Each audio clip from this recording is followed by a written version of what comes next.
Welcome to the You Decide podcast. I'm Dr. Tiffany. We are going to bring you stories of ordinary people who have chosen to live an extraordinary life, outside of their comfort zones and into confidence, possibility, and certainty. You are just one decision away from living your most aligned life, because let's get real, that's what we all want. Hey guys, today we have Mandy Anderson. Just going to give a little brief overview of her before we dig into her story. Mandy is the Chief Creative Officer of RAYMA Team. As a certified life and business coach, she helps overcome negative mindsets, gets better results with weekly accountability, and to turn their dreams into reality. Also to grow deeper faith. She's also a speaker and author who vulnerably shares her story of overcoming the victim mindset of living with cystic fibrosis, as well as other deep losses and mistakes in life, to encourage others to live courageously to the fullest. You can hang out with her every Monday on her podcast, She Who Overcomes, available on Apple Podcast, Stitcher, and iHeartRadio. Mandy's a talented writer, gifted encourager, an innovative businesswoman with a knack for product development, and a genuinely, holy hell, positive person. She lives in Mandan, North Dakota with her husband, Nate. Mandy, you're here. Hi. Thank you. You're so welcome. It's so great to see you. Oh, it's been so long, as we were just kind of debriefing. 12 to 13 years ago is when we first connected in Fargo. I think so, yes. It's been a while. It's been a hot You've minute. done amazing things. So we're going to just dig right in. Okay. Let's go. Because I didn't know anything about this, of your story, when I first knew you. Mm-hmm.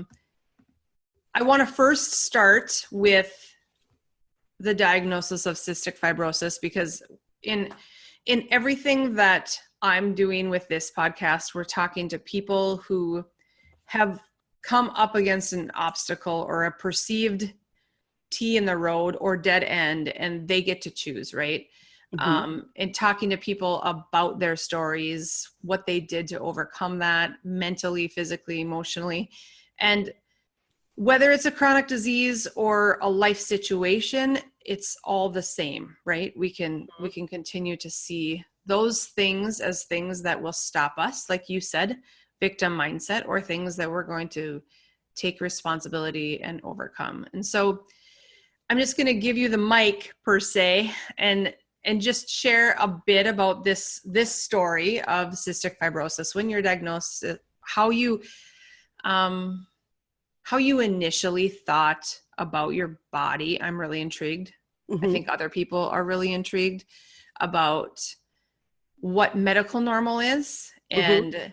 what they say your limitations are compared to what you know them to be. So sure. Passing it off. Alrighty. Well, so for those of you who don't know what cystic fibrosis is, it is a genetic disease that affects your respiratory and digestive system. And basically your body is missing some proteins, and you actually make more mucus than the average person. And that's a problem, because that can lead to lung infections. It can lead to being malnourished, because that mucus blocks the body's natural enzymes from reaching your pancreas and absorbing nutrients from food. And so CF is what we call it, is in a shortened form, was kind of known as a child's disease back in the 1980s when I was diagnosed. So I was diagnosed at 6 months old. And it was known as a child's disease because most kids didn't make it into high school or even into junior high. And so the outlook was quite bleak when I was first diagnosed. But my parents were told that, yes, even though those statistics are there, the outlook was starting to shift a bit, because there were new therapies on the horizon. There was new research happening to hopefully one day find a cure for this disease. So I think my outlook on life can really be attributed to my parents. They made a choice to give me the best life possible, and to make sure that I was their only child so that they could really focus on being able to provide the necessary things for me, whether it was medicine or, you know, making sure I had the best doctors. They really wanted to give me the best chance of having a great quality of life in the midst of this. And so I think because they had hope, I grew up always having hope. And they also taught me, you know, we're a family that is faith-based. And so we believe in God. We believe that, you know, we have a deep faith as a family. And so they taught me that as well. And so growing up, I didn't really feel different than other kids.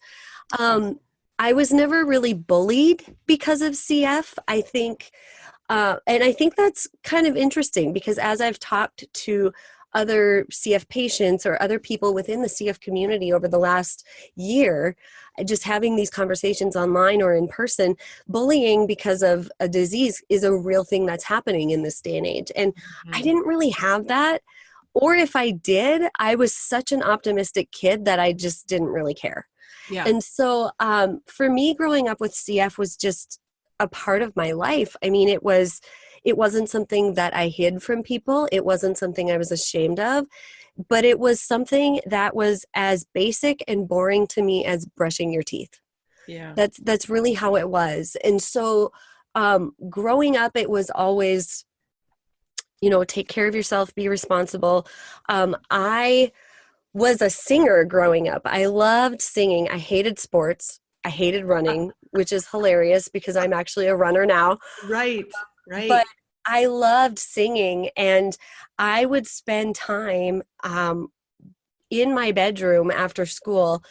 Every spare moment that I had, I would listen to, you know, the divas of the 90s, Mariah Carey and Celine Dion, and I would challenge myself to sing exactly like them and to hold a note as long as they could. And I got really good at it. And so I think that's what kept my lungs so clean and strong growing up, was that I was always singing all the time. And so, I mean, ask anybody who knew me growing up, and I would tell people that I wanted to be the next Celine Dion. And so for me, I had big dreams. I had things I wanted to do, and I didn't really let CF stop me until I got into my early 20s and realized that life is a little bit harder than that, whether you have a disease or not. And so I think I kind of shrunk my dreams.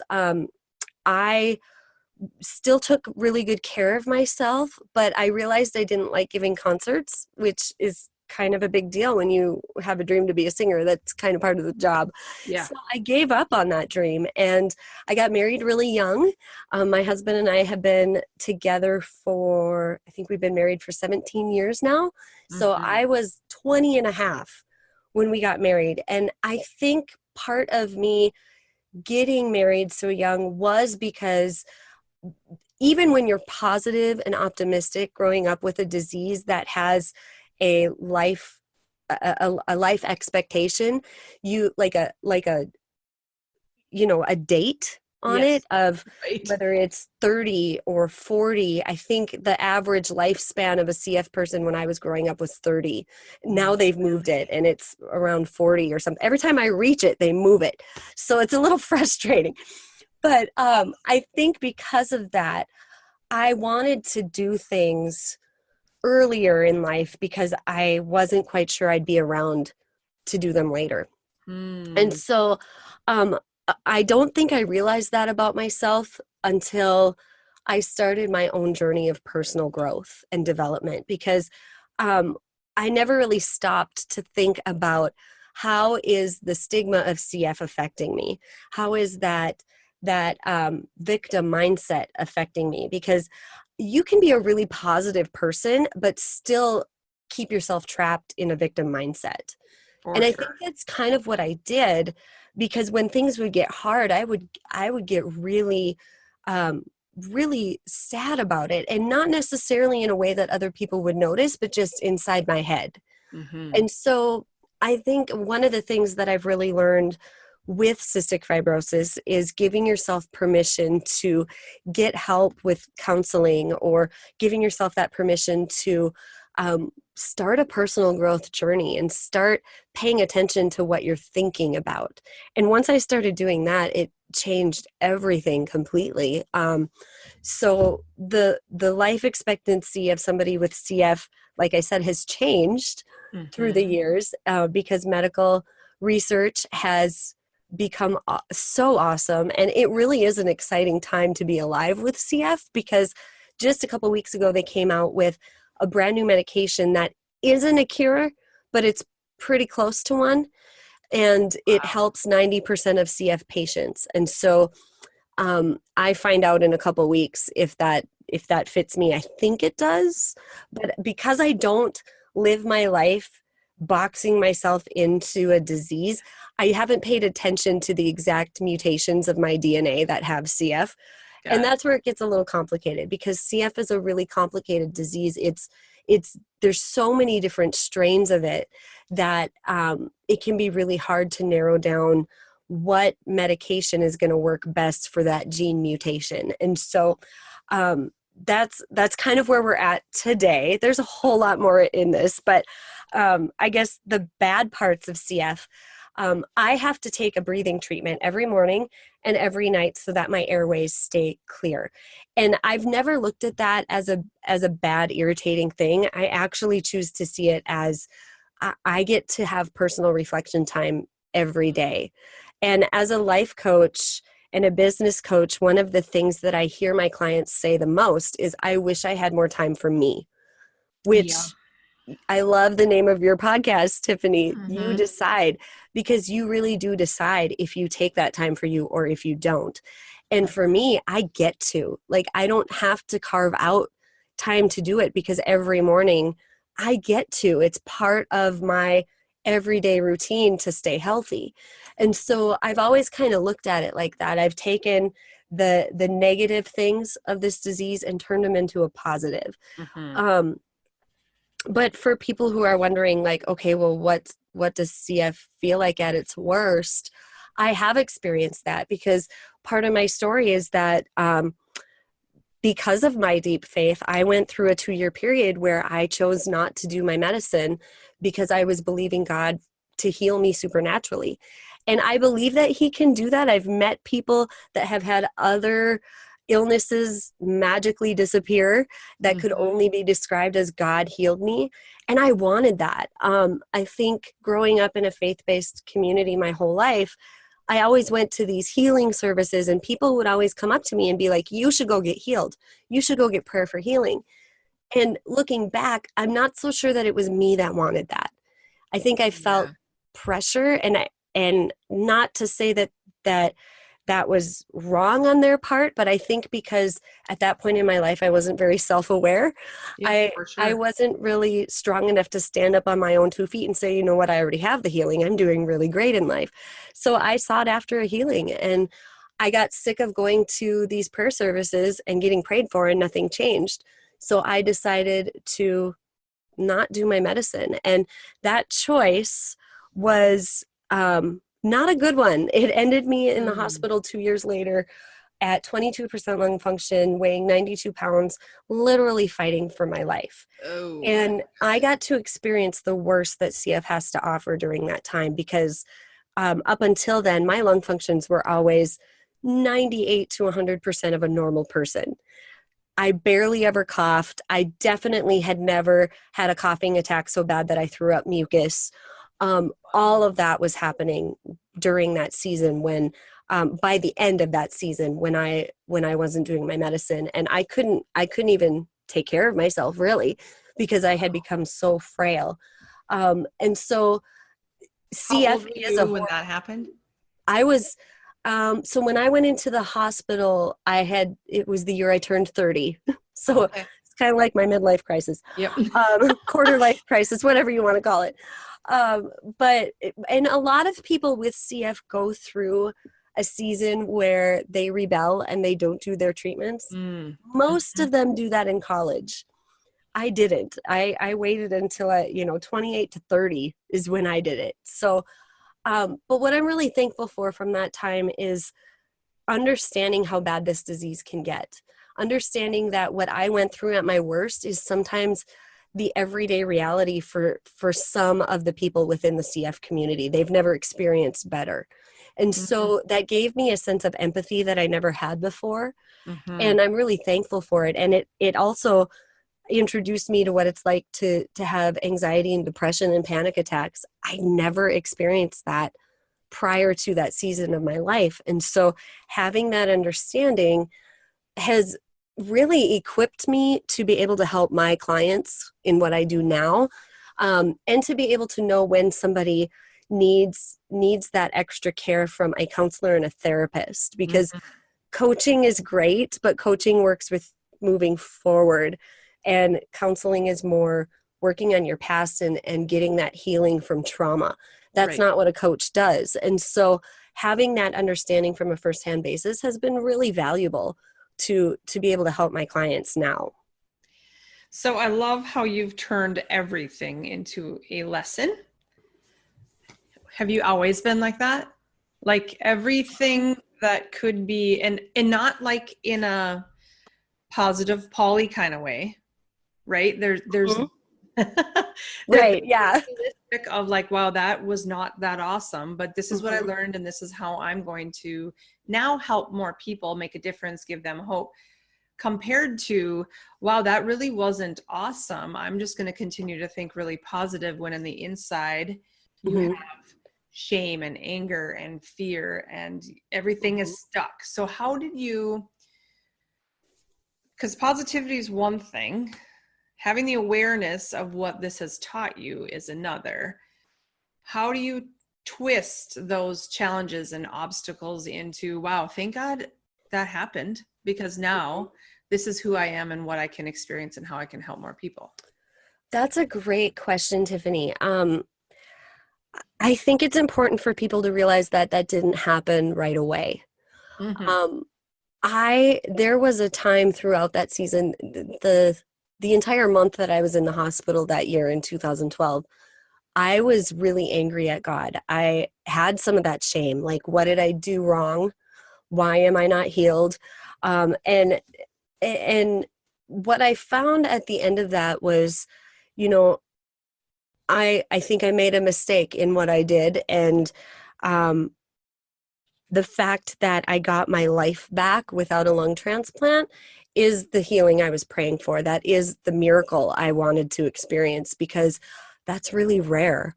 I've had people in my CF center here in Bismarck tell me they've never seen that happen before. And the thing about it is that my lungs were so bad that I could have, like, numbers wise, I should have been put on a lung transplant list. But because I wasn't doing my medicine, I wouldn't have qualified, because you need to be in a place where you can follow through and prove that you're going to follow through with what you need to do for after a lung transplant, because your daily regimen actually gets way more strict after any type of a transplant. And so I wouldn't have qualified. And so I think, I spent a lot of time that summer getting back into doing art. My friends and I call it my Picasso period, because I just started getting all of this paint and painting all of these abstract canvases that I just something to be creative with. And I think, I let myself wrestle with the negative feelings. I think not enough people let themselves do that. Completely. And without being able to wrestle with those negative feelings and thoughts, you can't find the actual lesson. You can't find the good, because I love how you said that Pollyanna positivity. It's not real. It's actually more of a denial if you're just being positive to be positive, instead of being positive while also acknowledging the negative. One of my favorite people to learn from on this is Dr. Caroline Leaf. Have you ever read her books? No. What is she? She's a neuroscientist, and her book, Switch on Your Brain, talks a lot about this, how, if you're just looking at the positive for the sake of being positive, but you're denying the reality of the negative, that's actually damaging you, because you have to be able to acknowledge the negative so that you can make different choices within it.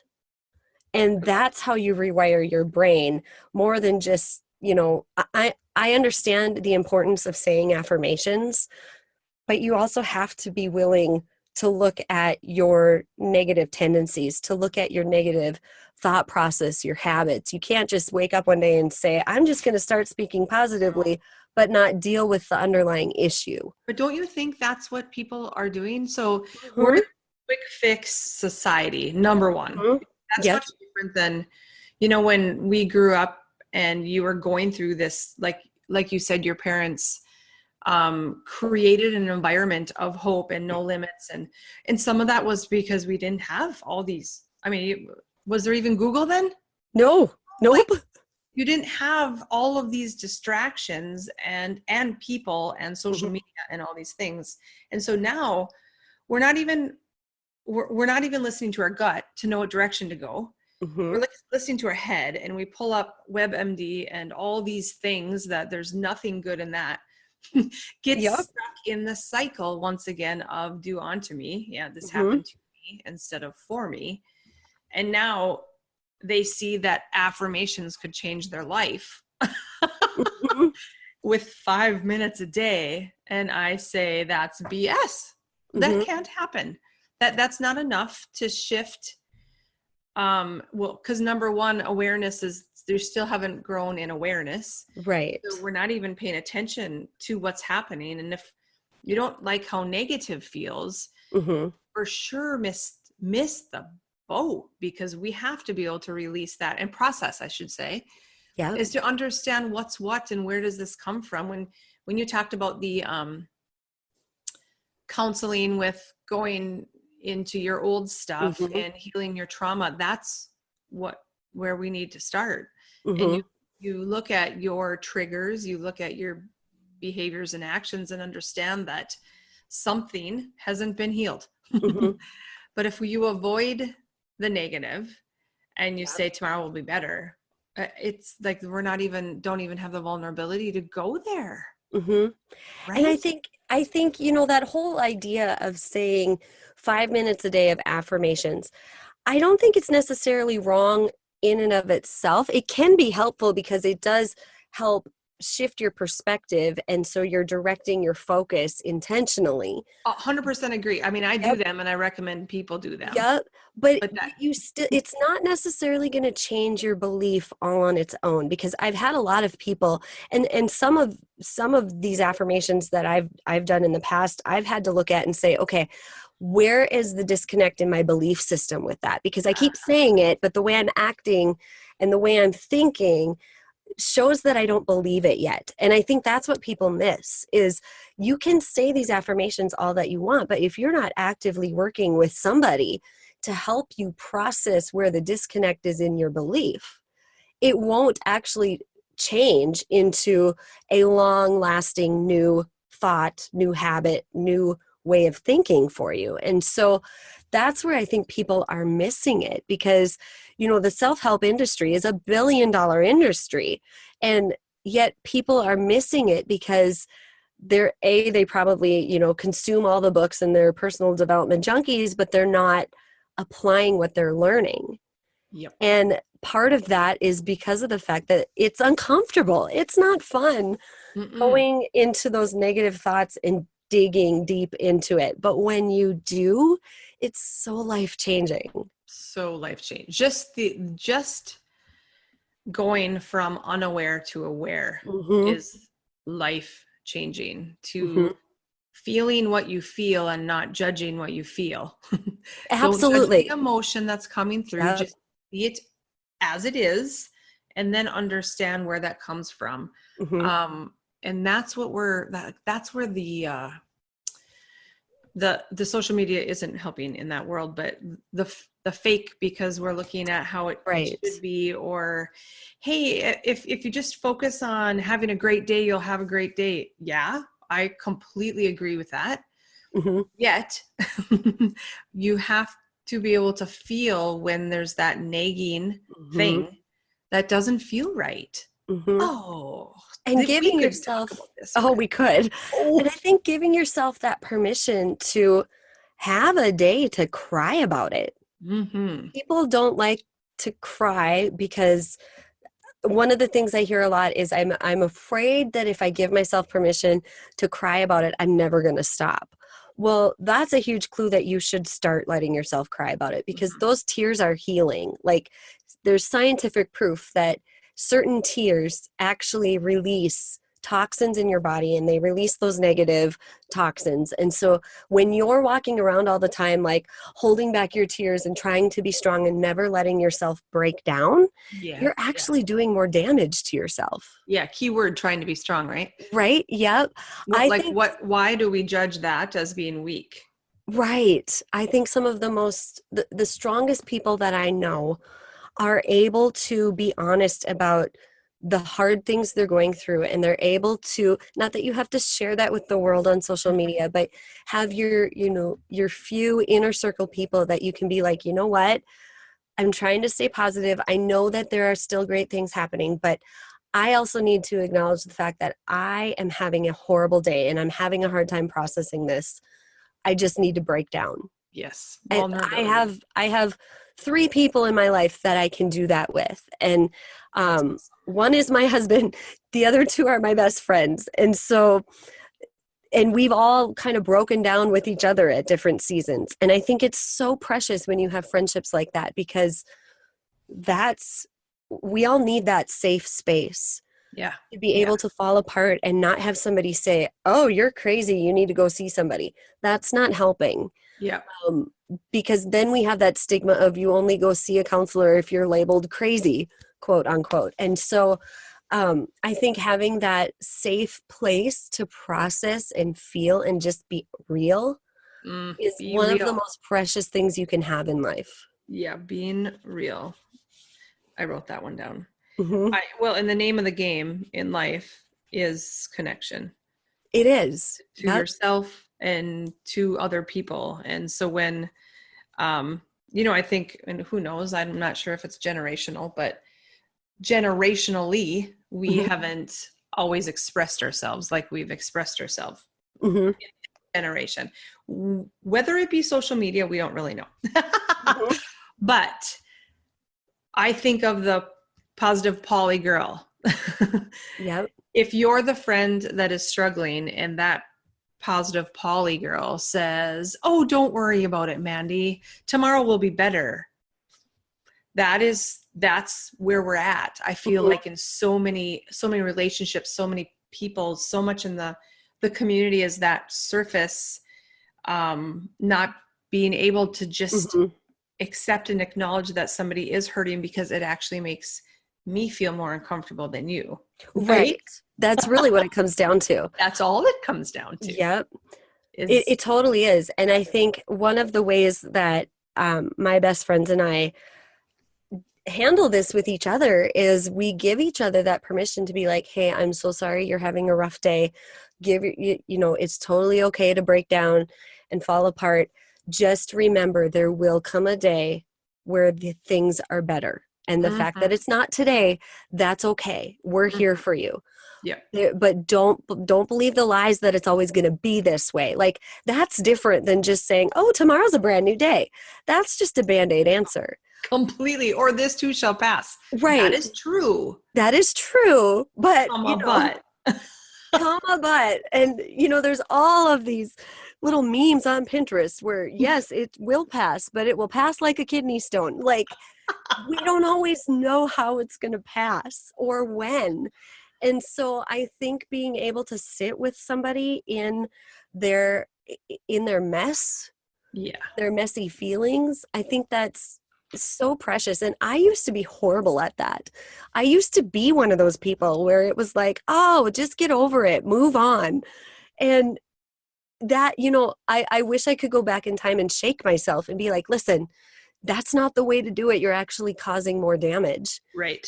But I didn't know that until I went through something myself and knew what it felt like to feel that desperate and that broken, and have somebody say to you, oh, just get over it. It's time to move on. Yeah. Yeah. Okay. After we had an apartment fire in 2010 and we lost everything we owned. And Oh, that was right at the beginning of the season where I had stopped doing medicine, where I was still, okay. pretty healthy, but the PTSD from losing your home, that was another experience all in its own. And that was really hard for me. And I remember there were days I would go to work. I worked at a hotel at the time. And somebody asked me one day, how are you doing today? And I just looked at them and I was like, you know what? I'm actually not doing great, but I'm here. And they just kind of blinked at me and they didn't really know what to do with it. And I didn't expect them to know what to do with it. But I Right. thought, I'm not going to sit here and lie and say I'm doing great when I can barely even smile. Right. Because Right. I'm just that, like, this is hard to go through. Like, living in a hotel, I ended up living in the hotel that I worked at for 45 days. And it was a blessing and a challenge all at the same time. Mhm. Mm. And so it was the season where I got to learn what it's like to go through that and have people respond in that way without them knowing the emotional, mental, physical, spiritual exhaustion that comes when you go through hard times. Absolutely. So what happens? Have you ever had, like when you just said it was a blessing and a challenge all at the same time? I think that is what your life has maybe been. Mm-hmm. That's All a of good our way to put lives it. Yeah. have maybe been. Mm-hmm. And we don't always choose to see both of them Mm-hmm. because it's uncomfortable. So has there been a time that you haven't been able to see the blessing and challenge in it, and how did you handle that? I think there have been a lot of times, I mean, being able to go through that season of the consequences of my choices with my health, that was definitely one of those times. Ooh, I love it. Consequences of choices. Uh-huh. See, this is what we don't talk about. Right, We don't yeah. talk about that our current state Mm-hmm. of health, life, whatever we're talking about is Yep. all because of our choices, the Yes, consequence they to our are. choices, They are positive the or negative. consequences. Yep. And I Oh, think, so I think definitely that season was one of them. I also think going through our apartment fire was one of them too. I was that season all happened within the first year of embarking on my own personal growth journey, where I was becoming more aware of my thoughts and my choices and what I really wanted in life versus what I was living and what mm-hmm. I was saying and doing. And when the apartment fire happened, I had a life and business coach that I was working with who was so gracious to just call me up one day and have a short 20-minute conversation with me, see if I was okay. And I knew, because I just had this feeling that what we were going through was super important and that it was going to be a life-changing moment when we looked back on it years down the road. I knew that. Like, I didn't want to squander Mm. the experience that I was going through.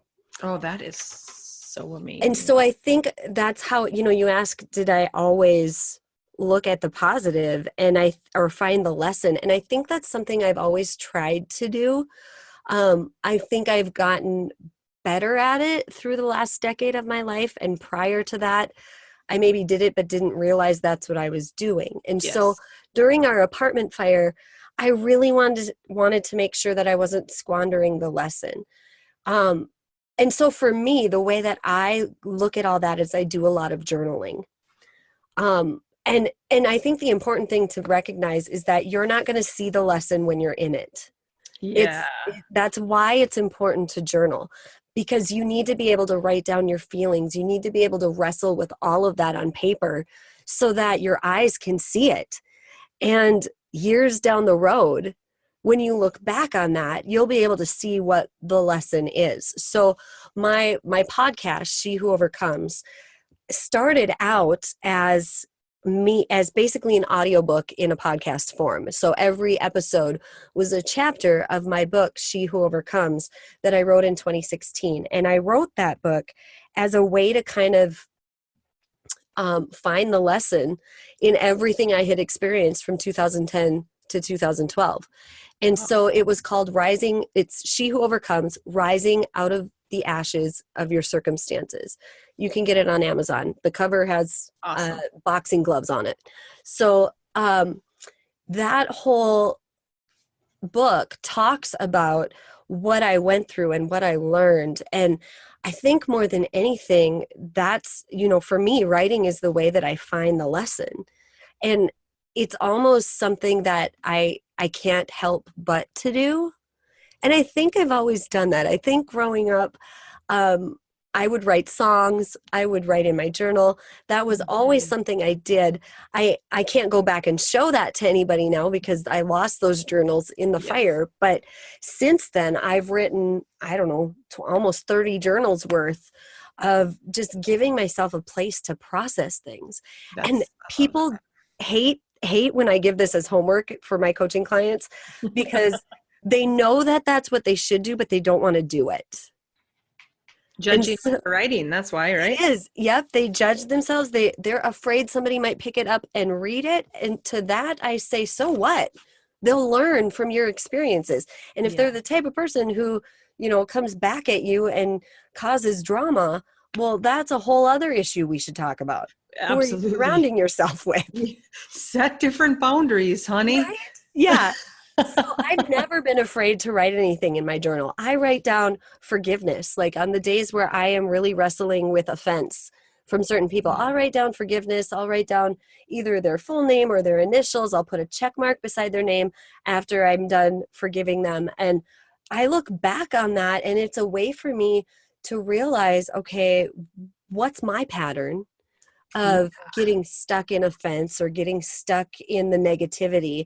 And usually by the time I'm done journaling, I've already talked myself into being more positive and finding a reason that this is making me stronger. Absolutely. And it's not in a Pollyanna positivity way. It's a no, this is good because it's developing this character quality in me. It's developing resilience. It's developing, the ability to learn how to be self-motivated, to learn how to be my best encourager. Absolutely. I'm one of those people that needs a lot of encouragement from other people. And on the days where I don't get it, I have to learn how to be my best encourager. Yes. And that's hard.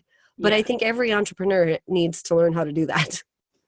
For every person. I feel like that's where a lot of the lack comes from, or the not loving yourself. That's so cliche, but if you can't be your own encourager, there's just no way you can truly encourage someone else with that empty of a cup, because you depleted giving, which you and I have experienced, right? Yes. I mean, just the ups and downs of depletion when you're working very intimately with people and helping them break through, build up, break down, break through, right? Yep.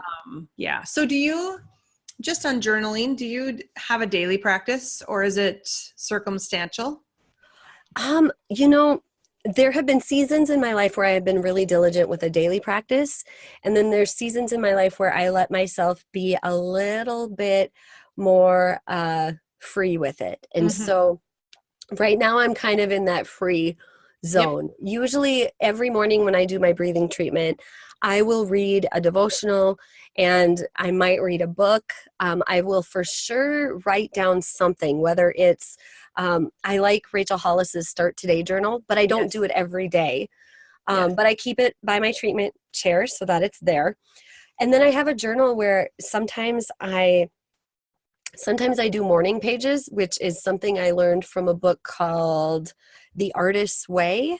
Oh, yeah. I think it's Julia Cameron. I can't remember. Yeah. But morning pages are basically just where you write down everything you're thinking in your journal without judging, just to empty your brain. And so sometimes I'll do that. A couple times a week, I usually do, I call it Coffee with God. And so in my journal, I'll write Coffee with God, and I go through a bunch of different steps where I just praise him and talk to him and kind of have a business meeting with him about the things that are going on in my business and my life. And I don't do that every day, but I do it a couple times a week. And so I have found for me in this season of my life, being a little bit more freestyle with it is working. Yeah. So there you go. Interesting, because I think we get so black and white, right or wrong structured, that so many people's tendency is, if their goal is to journal daily, exercise daily, get 8 hours of sleep daily, and all of a sudden they miss, what do they think? Oh, gone. Yeah. Screwed that up. Not going to do that again. To get back up. Right. Instead of just saying, all right, well, tomorrow's a new day, or maybe doesn't need to be my daily. And so we set ourselves up for that never being good enough based on the expectations that we put on ourselves. Nobody can tell us what to do. Doesn't mean we avoid the things that we know that we need to, but I think there's so many people that will, let's just say it's no sugar for a week. And you get to day 3 and you cheated. Then what happens? What do the majority of people do? They stop. Yep. Well, that week is blown. Right. That's how they feel. They're like, oh, I blew it. I might as well wait and start Monday. No, how about you start right now? Yeah. Like from this moment on again. Yeah. And I think too, like when it goes to journaling, one of the easiest things to do is a gratitude journal. And it doesn't even have to be written down. Like if you're the type of person that loves apps on your phone, use your app and put down 5 things you're grateful for in your notes app. At the very least, it helps shift your perspective so you're not focusing on all of the negativity. So true. And I think that's where it needs to start from a journaling practice is changing perspective and creating awareness. So it forces you to just, well, I say puke on paper, same thing as artist's way. It really is. It really is. Vomit. Yeah. And that practice can be at night if you're a hamster wheel, to get down and just download the surface stuff out. And there's so many different ways to do it. And so many times we forget that we get to create whatever we want, however we want, if we're aware enough to know how we want to feel. It seems like we're disengaging with how we feel. Yes. And I think we do that way too often, and we do it to avoid whatever reality we find ourselves in. Yeah. But nothing changes until we actually start to re-engage with all of it. Whatever you bring into the light can heal. Whatever stays in the dark will not, right? Yep. I think, I love this concept of healing because I had a conversation with somebody one time where they were talking about how, I don't agree with your idea of healing. Like everybody heals, like you just move on. And I go, okay, that's true. We all move on. But I said, the thing is, if you break your arm and you don't go to the doctor, it will heal, but it won't heal correctly. And then you won't be able to do certain things because it's healed the wrong way. And then you need to re-break it to maybe get it back to where it was. And so I think what people need to realize is there's a difference between healing and moving on. Or patching, right? Yep. Which is essentially patching and moving on is not the same as healing. No, it's not. And I think, healing hurts because you have to, from an emotional, mental standpoint, even from a physical standpoint, it hurts to walk through that. I heard a speaker once saying that, she had hurt her, I don't remember if it was a knee or I think it was her knee. And she said, healing that hurt. It took physical therapy and I had to work through that scar tissue. But once I worked through it, I was actually stronger than before it got hurt. But had I not worked through it, it never would have gotten there. And I think that's what people don't realize about the process of healing is that, it's going to hurt. It's going to be uncomfortable. There's going to be days where you don't want to do it, where you want to give up.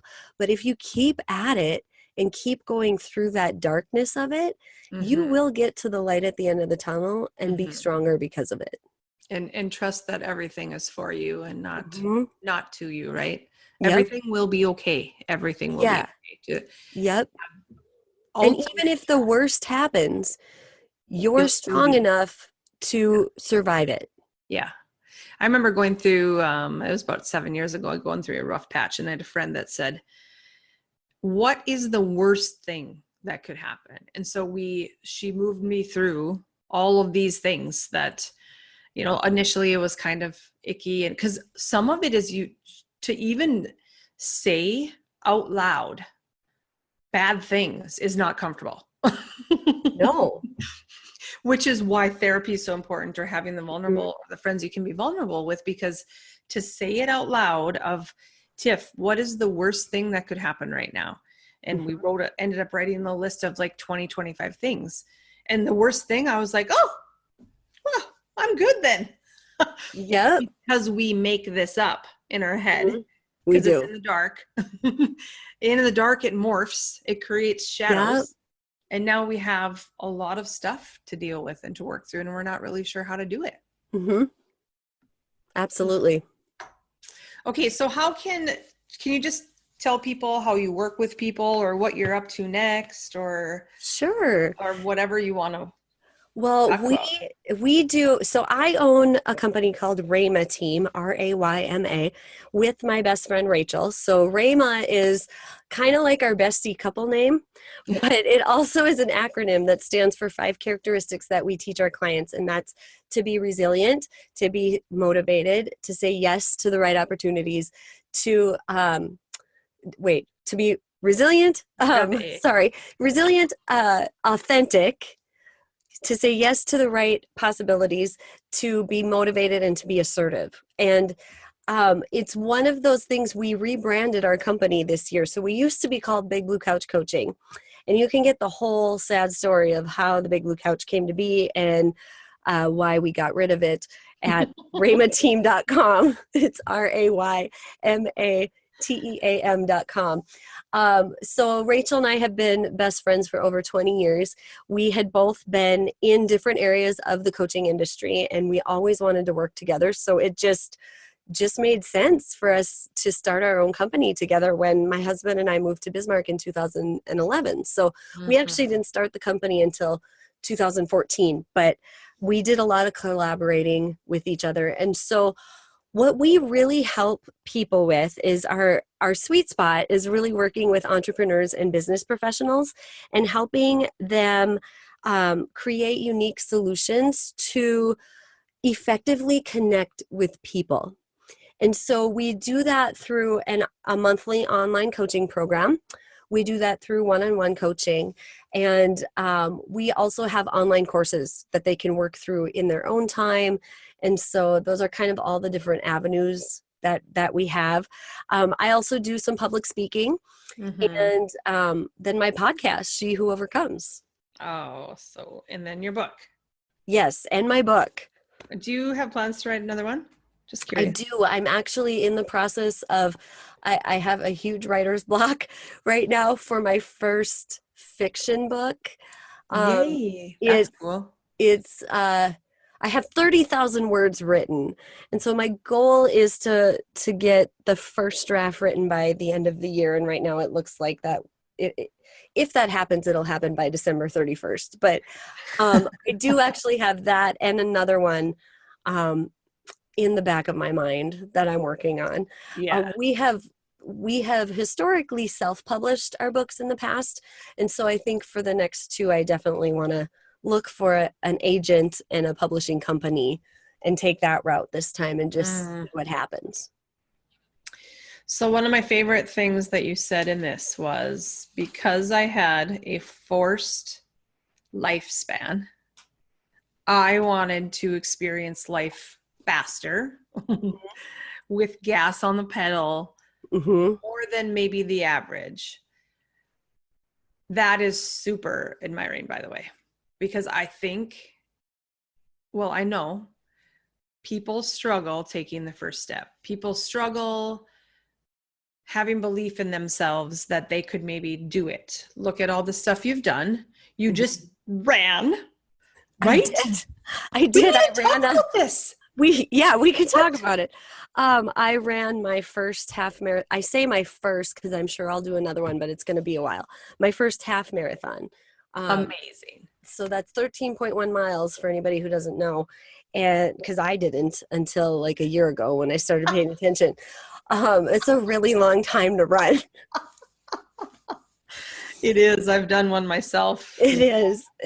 So yeah, I do. I run, and I thank you for saying that and for that compliment, because I think, I have never had a problem with the starting point of something. Yeah. I think where I have self-sabotaged in my life is the follow through. Mm-hmm. I look back on some of the things I've done in my life, or the relationships that didn't work out, friendship or whatever.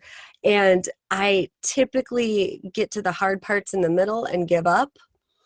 I'm pretty sure I let that go several years ago though, because I haven't done that yet. This company I have with my best friend is still growing in the beginning years stage, and I haven't let it go yet. And it's the longest job I've ever had. So I know I'm in the right place. Yeah. But I think when it came to running, I started working out with a trainer, gosh, almost 2 years ago. And I've worked with different trainers throughout my life, but this trainer was somebody who is a runner, and she is training to run in the Olympics, and she has her own health challenges herself. And so she kind of got me back into running again, because it had been years since I ran. So last year I ran a 5K, and then I had said, oh, maybe I can do a 10K. And the thing about my trainer is, when you say you have a goal that you're not really quite sure yet, once you say it to her, it's now a full-on verbal commitment. And so I didn't realize that. And so I ran a 10K. I ran the Fargo Mini 10K last year in 2018. And then somewhere towards the end of that run, I started thinking to myself, I wonder if I can run a half marathon. And so that's how I got roped into it. So I trained all year for this. And then the really cool thing about it is a local news station did a story on me for running with this. And so it was this really cool documentation of how far I had come from being so sick into doing this. And then 2 weeks after that, Runner's World magazine called and did a story on me as a CF runner. And that was something I had written down in my Start Today journal. So if you tell me that the power of writing down your goals doesn't work, I'm going to call false. Like, it does work. I just, the timeline isn't always quick, but so that was kind of something fun that happened, because I started. And I have found, for me, when things get hard, I need to make sure that I have the right people in place to help me finish, because love it. I'm not always great at finishing just for myself. I think I've gotten better at that, and I've learned how. But I've never had a problem starting something. And I usually tell people, because I figure at the very least, me being vocal about my goals is going to help me follow through, because then they're going to ask. And then I have to look like a fool if I didn't do it. So Yep. Or being vocal and then being able to talk through something that you're like, maybe I don't really want to do that. I was doing that for this, or right. To like work through a little bit deeper on what you really want versus the expectation of what you think. Yes. Because I can already tell you, I don't want to be a long distance runner for the rest of my life. It takes too much time. But I do enjoy running shorter runs. So I think it is a habit that I've now embraced a couple times a week. But I'm going to go ahead and give myself permission to take a break, because the thing about my two big personal goals this year were to run a half marathon and finish this fiction book. And I had to put the fiction book on the shelf, because in the middle of that, we started rebranding our company, and you only have so much bandwidth. Absolutely. And I just couldn't do it all. So I had to put one goal aside for a season while I feel guilty about it. Nope, and I didn't. Right? It's not like it's a failure. You just decided timelines. Yep. It isn't going to happen right now. Mm-hmm. Yeah. I love your perspective. I love your internal compass. Oh, thank you. People will be able to learn so much from you. Oh, thank you. It's Oh, really fun to be on the other side of this, actually. I'm usually the one interviewing, so yeah. thank you for having me on your show. Yeah, absolutely. So grateful for you, and keep on living like there might not be a tomorrow. That's what you've done well, Hmm. Absolutely, because it matters. because it matters. You matter. Thank you so much for listening and being willing to go all in. Ditch the excuses and the comfort zones and make a decision that nothing can stop you. You can find the show notes below, and I'd love for you to share, subscribe, and rate this podcast, but only if you love it.